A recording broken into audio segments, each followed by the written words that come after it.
Hello mga kalola at mga kananay. Ito, mag-ano tayo? Maghanda na naman ang pananghalian. Ang inyong lingkod, ang inyong person na naatasan na magiging cook ng aking anak at sa kanyang mga anak din. Ay nako. Kung hindi siguro dahil sa pagmamahal ng anak, sa anak pala. Ewan ko kung mahal ako ng anak ko. parang hindi yata halata. Saka sa asawa.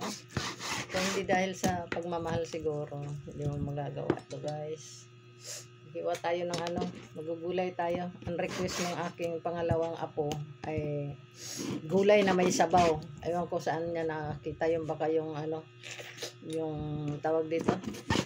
Oh my god, mapurol yung aking mapurol guys yung aking kutsilyo. Anuhin muna natin, tawag dito. Pakuluan muna natin sa tubig para lumambot. Saka natin hiwain. Pakuluan muna natin. Purol yung aking kutsilyo eh.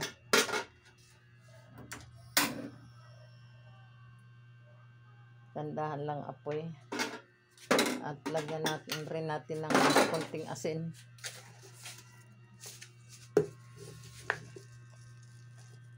Ito guys. Konting asin lang.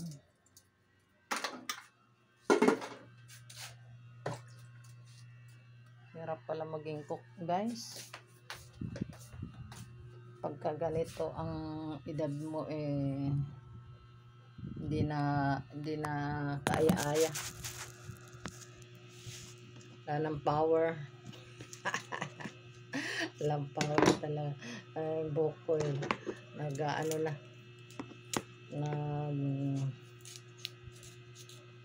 Nangangagkag na. Kumbaga sa Bisaya, nangangalagkag ka.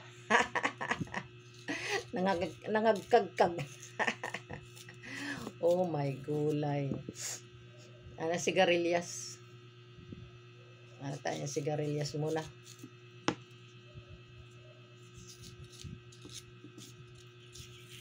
Ayan.